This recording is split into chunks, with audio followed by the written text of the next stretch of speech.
Hello. So we're gonna have a look at Donald Trump. This video we're gonna look at here, as well as there's another one to do with his face going on. A new $250 bill, and we're gonna check one more thing at the end of that. But let's crack on and have a watch at this old guy struggle with life as he gets older. You know, old sleepy Trump.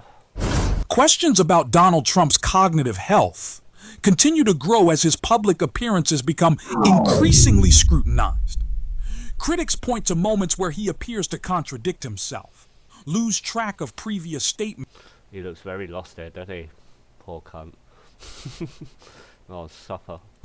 or struggle to deliver prepared responses as signs of possible cognitive decline. These concerns have intensified following Can you decline a bit faster, please? We're all waiting. his highly publicized visit to Walter Reed, which provided little new information about his overall health and left many questions unanswered. Among those raising concerns is Dr. Jonathan Reiner, who has attracted significant attention for questioning the transparency surrounding Trump's medical evaluations. According to critics, the lack of detailed information about Trump's condition has only fueled speculation about his fitness for office. Against this backdrop, recent public appearances have renewed debate over whether Trump's performance reflects a broader decline that the White House has been No, not poison, no. That's it. Gargle. Spit it out. unwilling to fully address. Well, I saw what I He's a swallower. expected to see, which is basically just essentially superlatives.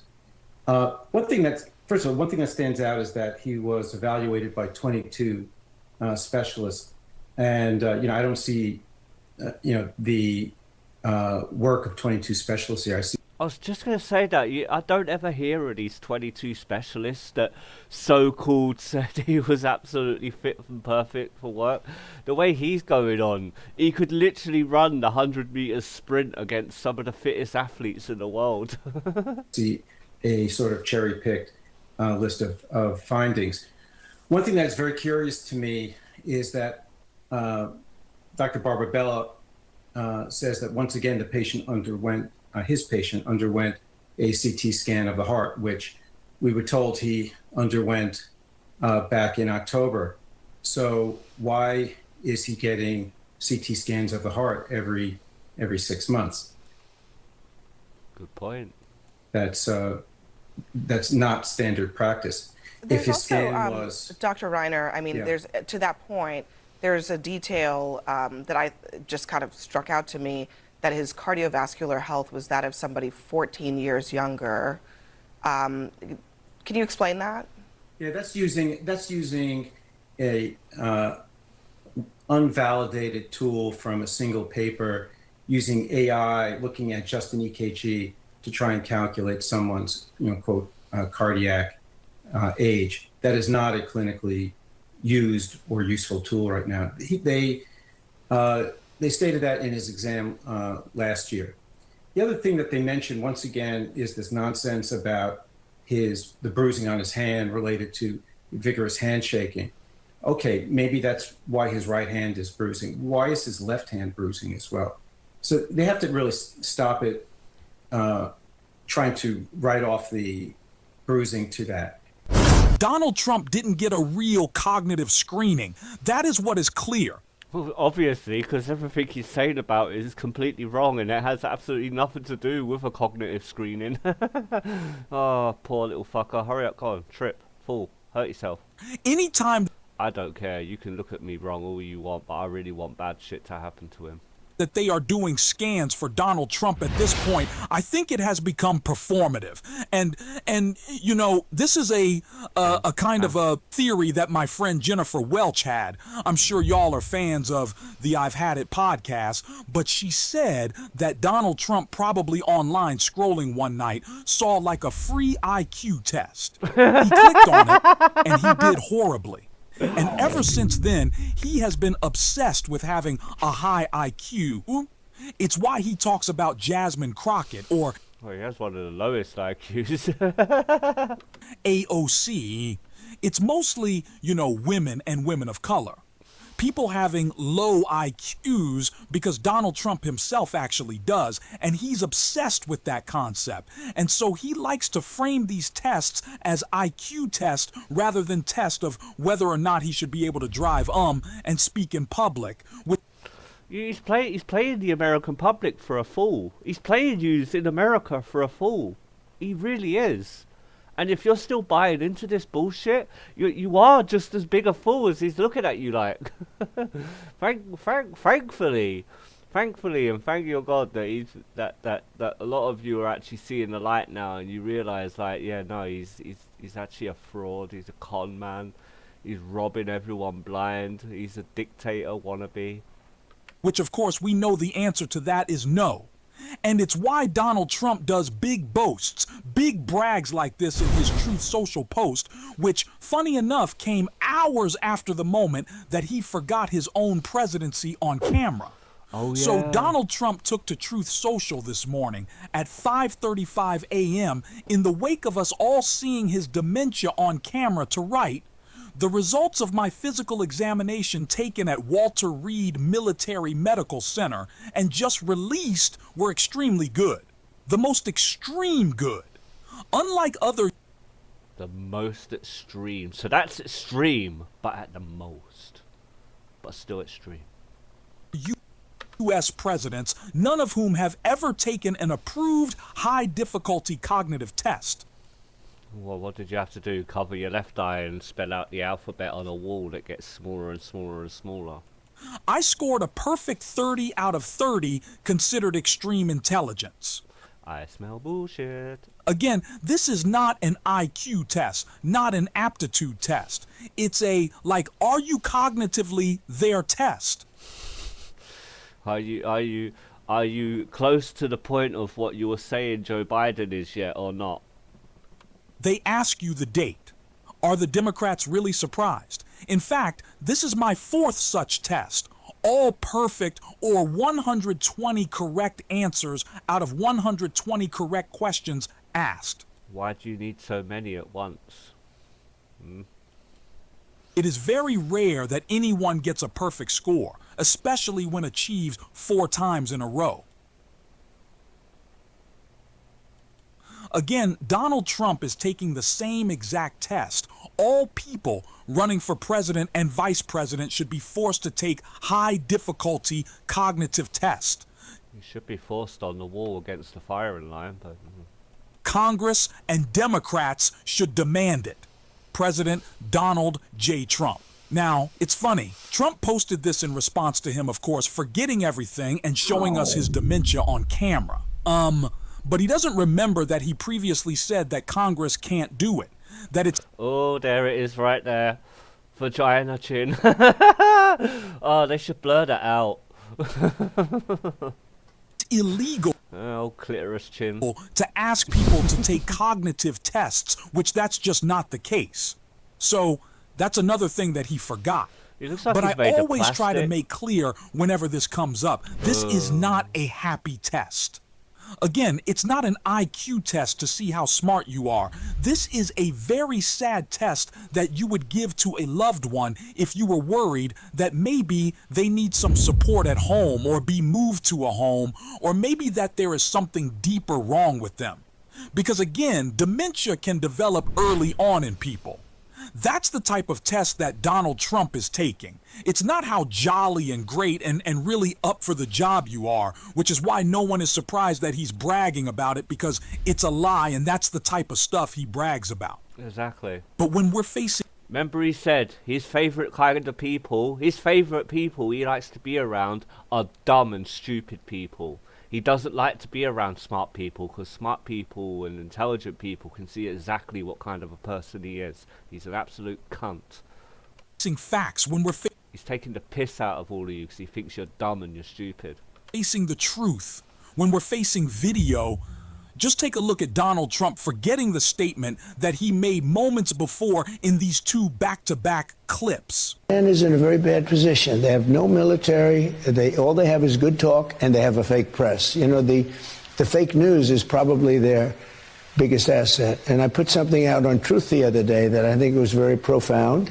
It said that We wipe out their military, we wipe out their Navy, their Air Force, their anti-aircraft, we wipe out everything, we wipe out their leadership, and then we wipe out their leadership a second time. And then at 2.5 times, we're dealing with the other half. And by the way, they're much more reasonable, and you could say that's regime change, but I said so. Her face there, she's like, oh God, please stop talking, please stop talking. They would then raise the white flag of surrender. We give up to the great American military, the most powerful military. We give up, we give up, we give up. The New York Times would say, Iran has fought bravely and has defeated the United States of America. I mean, the coverage is so bad. You have a big win in a battle, and they say you lost. You knock out their entire Navy, and they say their Navy's doing fantastically. No, it was defeated, totally defeated. And they say it's just a terrible thing for our country. And, you know, to really be great, you need a fair media, and we don't have a fair media. Wow, and he was talking about something about being profound. I think the only thing profound at the moment is having a paedophile as the president of the United States of America who was losing his mind like his dad. Donald Trump's messaging on Iran has become increasingly contradictory. One moment he claims Iran's military has been completely destroyed, and the next he suggests the military was never really targeted at all. This pattern of constant flip-flopping has raised serious questions about his credibility and understanding of the situation. Despite claims from Trump and his allies that Iran's military capabilities were wiped out, reports indicate that only a portion of its drone and missile infrastructure was actually damaged. Faced with a costly and controversial conflict, Trump appears unable to present a consistent explanation of either the objectives or the results of the operation. These contradictions have fueled concerns about Trump's cognitive fitness and decision-making abilities. If he cannot clearly explain the facts on the ground or articulate a coherent strategy, it becomes difficult to understand how major military decisions are being made. Critics argue that this is not merely a political issue, but a matter of national and global security. They also contend that mainstream media should pay closer attention to Trump's apparent cognitive decline and hold him accountable for conflicting statements on issues 100. with such serious consequences. Supporters of independent media With great vengeance and furious anger. argue that honest conversations and direct accountability are more important than ever, a point echoed by Graham Plattner, who has also spoken out about the need for stronger leadership and greater transparency in government. Yeah, well, thanks for having us, Chris. And this morning, actually, Senator Sanders was gracious enough to honor the town of Sullivan, Maine, which is my hometown, to join us at our Memorial Day event. Memorial Day is always a complicated day, I think, for those of us who saw a lot of combat. It's a day where we want to remember, and we need to not forget those who made the ultimate sacrifice. But as you mentioned, it's also a day which a lot of people in our society treat as like a holiday. And that's always a little complicated, I think, for those of us who remember our friends who we lost. It's also, quite frankly, at this day and age, a reminder that the best way for us to honor those who have sacrificed for this country is to not create more opportunities for government to waste people's lives like we are seeing in the war in Iran. I very much believe that we need to take moments like today and realize that we have a resource in this country and the young men and women who are willing to serve it, and it cannot be squandered lightly. And I very much believe that we need to build a politics in the future that takes it seriously enough to not start wars like Iraq or Afghanistan or what's happening in Iran, and realize that the best respect that we can show is by only using it in times when absolutely necessary. This is the messaging that we need. Very clear, very concise, spoken from a personal place, as Donald Trump has clearly no idea what's going on with his war. And we are going to continue to call it all out on this show every single day.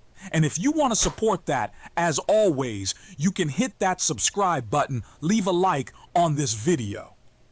Yeah, that's one thing. Let's move on now to his face being on a $250 bill, and let's see what he's saying now. A new push from Trump appointees to give paper bills a facelift, with the Treasury Department saying it's Be a face down. getting ready to print $250 bills with President Trump's face. Why has it got his mugshot on it? Where is that actually the mug? Is that actually what they're putting on there? Ain't that the mugshot that he gave when he got arrested and he had police take his picture and that, and he had to hold up a little thing with little numbers and shit.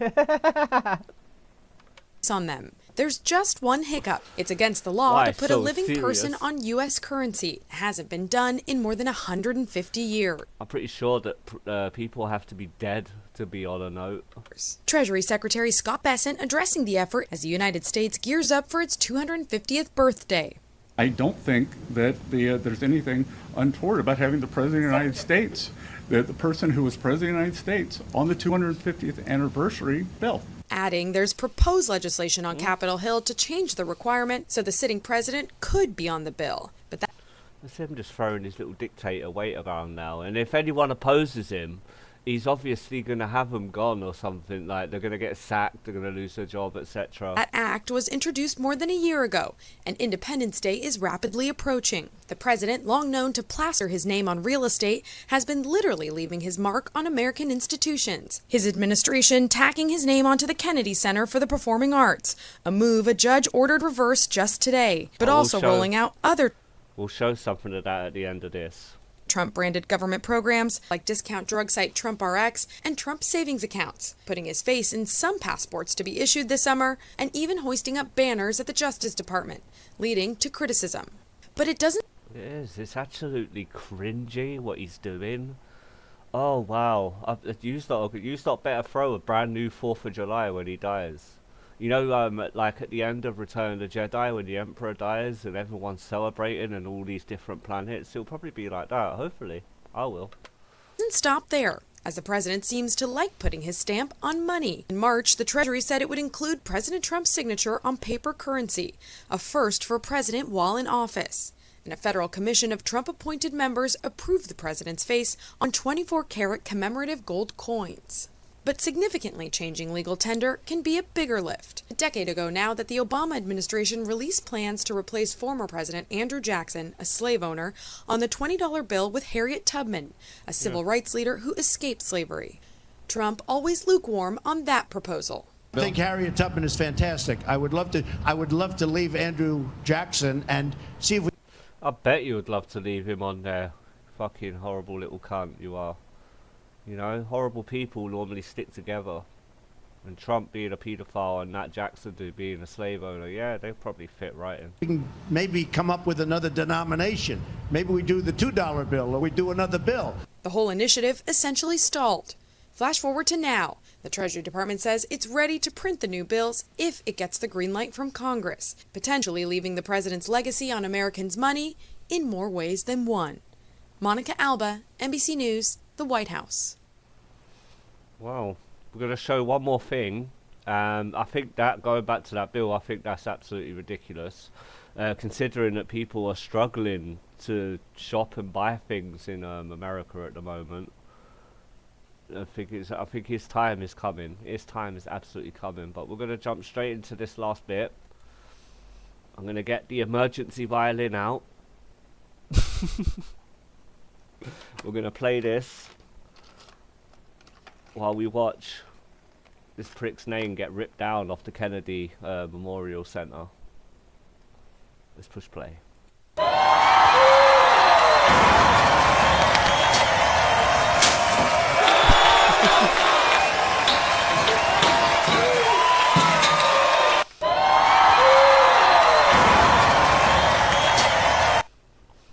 We shall leave it there. If you enjoyed the video, please hit that like and subscribe. Until next time, take care and so long. Bye.